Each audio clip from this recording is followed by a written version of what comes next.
Most of us have a ritual when we get home. Lock the door, kick off our shoes, turn on a light.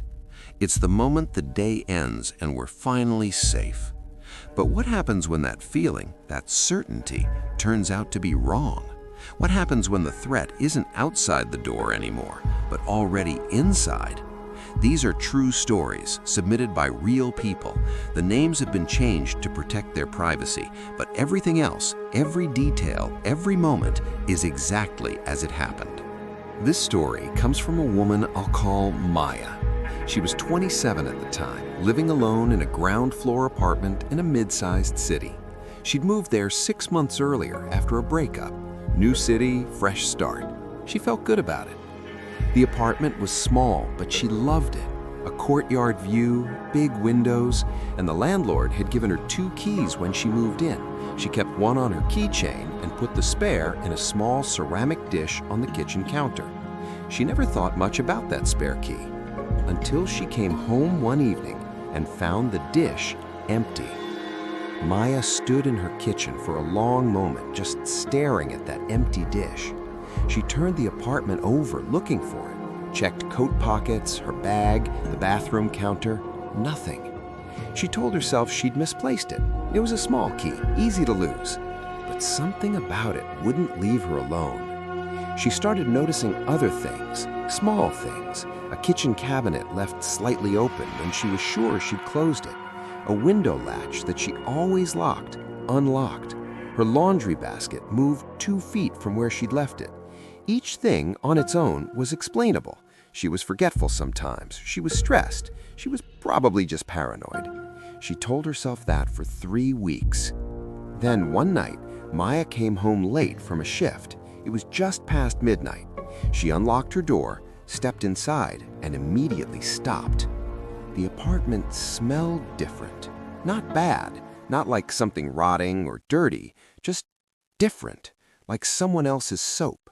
Faint, but there. She stood in the doorway with the door still open behind her. She didn't move. She just listened.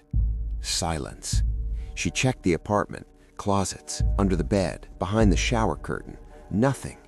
But on her pillow, and this is the part that I can't stop thinking about, on her pillow, there was a single faint indentation, like someone had been lying there and recently gotten up. Maya left the apartment that night and didn't go back alone. She called the police. They came, they searched, they found nothing conclusive, but they did find something. In the ventilation panel above her bathroom, tucked behind the grate, was the spare key. Someone had taken it, used it, and then hidden it so she'd never know. The building's security footage had a gap, 2 hours missing from the night she'd first noticed the key was gone. The landlord had no explanation for it. Maya moved out within the week. She never found out who it was. And sometimes, she says, she still wakes up at night and checks her pillow before she can stop herself. Story 2 comes from a man I'll call Daniel. He was 34, living in a quiet suburb with his wife and their dog. The neighborhood was the kind of place where people wave at each other, where you know your neighbor's cars, where nothing happens. He wants me to be clear about that because he thinks that's part of why it took him so long to act on what he saw. It started with a car, a dark blue sedan that Daniel didn't recognize, parked across the street one evening. He noticed it because his dog, a normally calm golden retriever named Rook, stopped at the window and growled at it. Rook almost never growled at anything. The car was gone the next morning. Daniel forgot about it. It came back the following week. Same spot, same car. Rook growled again. Daniel watched it for a while. No one got out. He couldn't see the driver clearly. The windows were slightly tinted, and the street light was behind the car, not in front of it. He told his wife. She said it was probably someone visiting a neighbor. He agreed and let it go. The car came back 7 more times over the next 3 weeks, always in the evening, always gone by morning. On the 8th time, Daniel decided to walk over. He kept it casual, just a neighbor out for a stroll. He crossed the street and walked along the sidewalk toward the car. As he got within maybe 15 feet of it, the engine turned on. The car pulled away, not fast, not panicked, just smoothly and deliberately, like whoever was inside had been watching him approach and simply decided it was time to leave. Daniel stood there on the sidewalk, feeling something he couldn't quite name. It wasn't fear exactly. It was the feeling of being watched by something that knew you were aware of it and didn't care.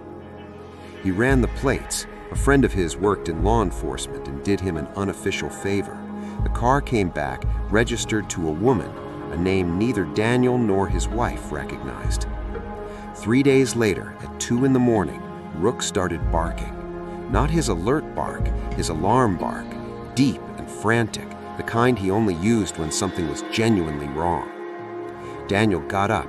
The house was dark. He grabbed his phone and the baseball bat he kept leaning against the bedroom wall, something his wife had always teased him about. He wasn't laughing now. He went room to room, nothing disturbed, but when he got to the back door, he stopped. The door was unlocked. He always locked it, every night, without fail. It was the last thing he did before bed. He was certain he'd done that night too. He stood there in the dark, bat in hand, Rook pressed against his leg and still growling low, and he heard something. From the backyard, footsteps on gravel, slow, then faster, then the sound of someone going over the fence. Daniel called 911. Officers searched the area and found no one, but they did find something at the base of the back fence, a small digital camera positioned to face the rear windows of the house. It had been there long enough that the grass had started to grow slightly around its base. The woman the car was registered to turned out to be a former co-worker of Daniel's wife, someone she'd had a minor workplace dispute with 2 years earlier, someone they'd both completely forgotten about. She was charged and ultimately convicted. Daniel and his wife moved within the year. He told me the thing that stays with him isn't the night it ended. It's all the ordinary nights before it. Coming home, locking up, feeling safe, not knowing that someone was parked across the street in the dark, watching the lights go out one by one. Both of these people did everything right. They were careful, they were aware, and it still happened to them. The truth is that safety is never something we have, it's something we practice day by day. Check your locks tonight, know your neighbors, and if something feels wrong, trust that feeling. It exists for a reason. If you have a true story of your own, something that happened to you or someone you know, send it to the email in the description. I read every single one.